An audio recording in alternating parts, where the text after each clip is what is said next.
Um, it is, I don't even know how I can summarize everything that's been said today. But, I come from Kerala in India, and I come from a matrilineal society. So I'm used to following women. And like Lena did earlier today, I will also take 2.5 hours to finish my remarks. All right? Okay, so I'm going to start by quoting Gramsci.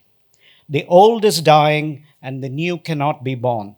In this interregnum, a great variety of morbid symptoms appear. This is what he said in 1930. Now, we live in a post liberal world, and people have talked about apocalyptic nationalism, ethno religious militancy, democratic backsliding, declining multilateralism, and retreating globalization are some of these morbid symptoms of the age.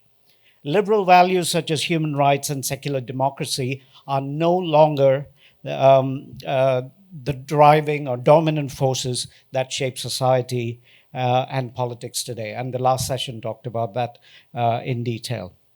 National security concerns and securitization have led to the erosion of civil liberties and to the rise of authoritarianism. When faced with the worst health crisis in a century, the world ditched free trade, retreated to protectionism and profiteering.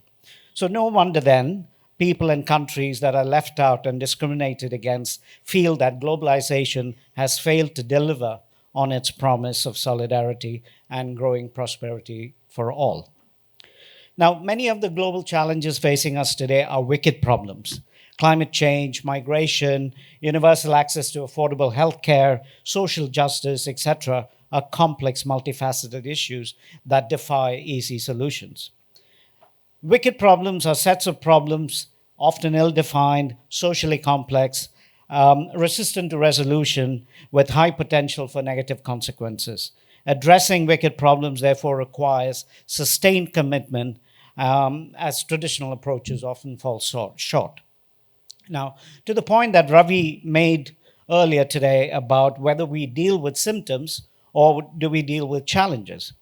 The late Sadako Ogata, head of UNHCR in 1990, said there are no humanitarian solutions to humanitarian problems. The solutions are political, right?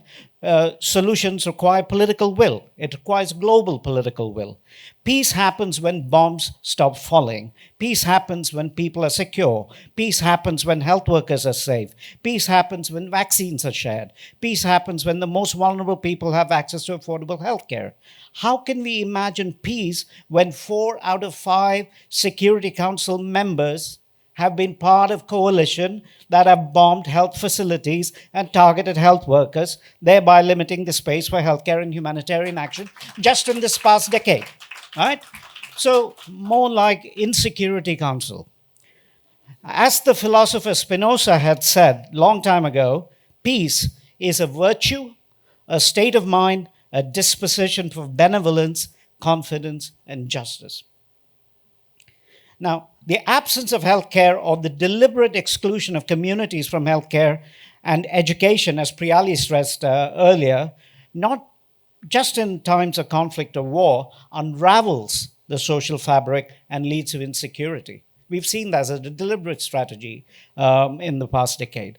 It is not just the breakdown of health systems. We see far too many times regime states deliberately attacking health services and health workers with the objective of destroying safe spaces and depopulating geographic areas. As Dr. Kumarasamy told us earlier today, the use of rape and starvation as weapons have long-lasting impacts, long after the guns fall silent and long after the bombs stop falling. Sustaining life becomes impossible under these conditions. To be human is to be mobile. Throughout history, migration has been an adaptive strategy for individuals and communities to counter conflict, natural disasters, climate change, even dinosaurs. People on the move today are managed by global rules such as the Refugee Convention, practices and norms that largely aim to prevent or limit flight.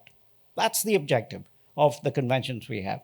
Furthermore, migration has been criminalized. Even the essential act, humanitarian act of rescuing a drowning person has been criminalized.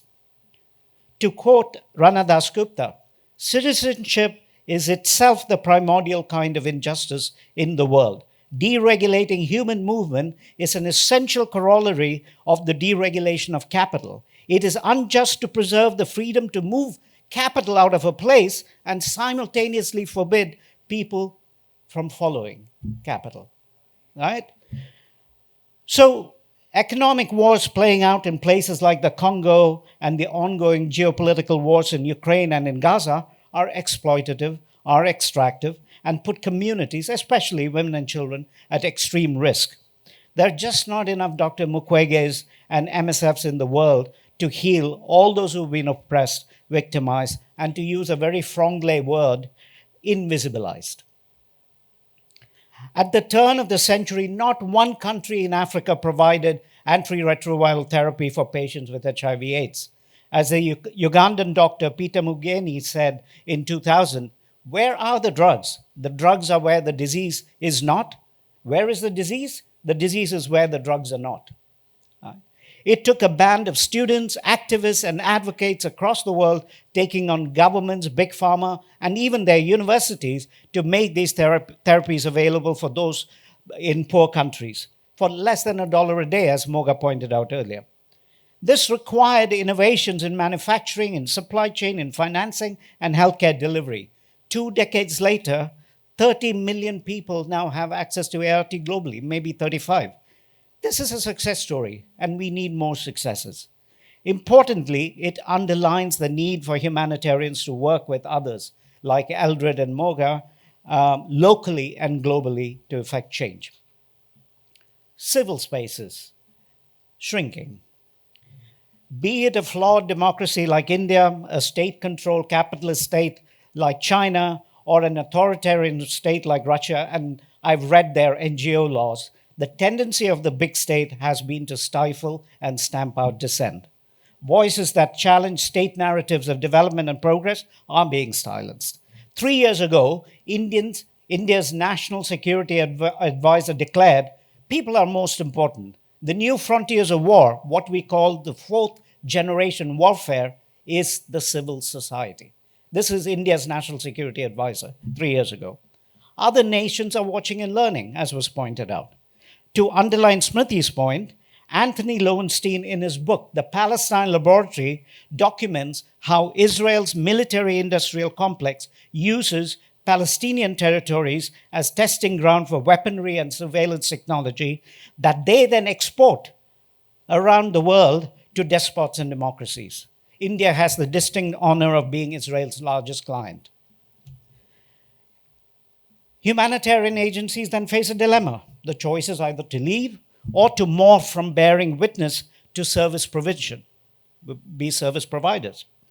The pressure to be government-allied service providers also comes from within organizations, moving away from a moral humanitarianism, moral humanitarian action to a technical humanitarian action. Or in Weberian terms, from value rationality to a value-free technical rationality. That's how we cope. Now, going back to retreating globalization and declining multilateralism, we could perhaps see COVID-19 as a key moment when the empty promises of global solidarity was laid bare. Regions and continents in a multiplex world order are increasingly concerned with supply chain sovereignty and securing control of essential resources needed for survival in times of crisis. SARC, this region, may be on life support, despite the familial cultural, ecological, and economic affinities that Ambassador Saran spoke about earlier today. But other groups are doing better. Other groups such as ASEAN, African Union, are increasingly assertive and cooperating and collaborating with their neighbors. This changing geopolitical landscape will require MSF and others to rethink their operational approaches and strategies. Now, lastly, we mustn't leave here today without reflecting on the immense power and privilege we hold as a band of international border-crossing humanitarians. As Lena asked earlier, and I'm sort of my words, Isn't it incumbent upon us to make space for other forms of compassion that is local, that is regional, and based on values other than neutrality, impartiality, and independence? Something for us to think about.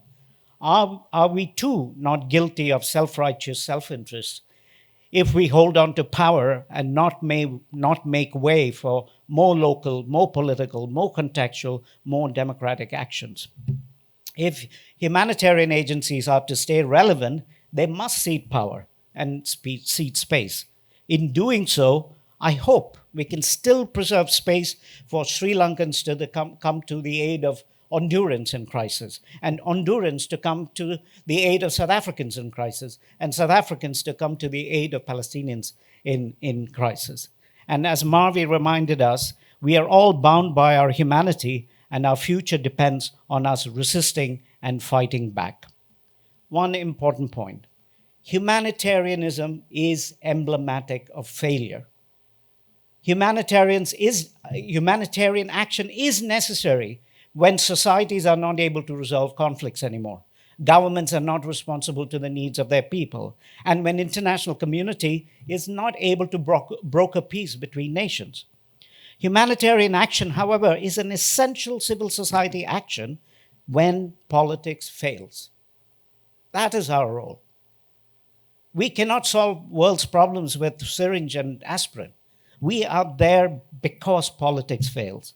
So when the world around us seems imploding, young people fighting for sustainable futures and standing up for Palestine this past year have been a source of hope and optimism. Now, let me leave you with the words of John Higgs. Pessimism is for lightweights. To give up requires knowledge that the darkness won't affect your daily life too badly, because if it did, you'd fight like hell. To give up then is the privilege of abandoning others to their fate. Thank you.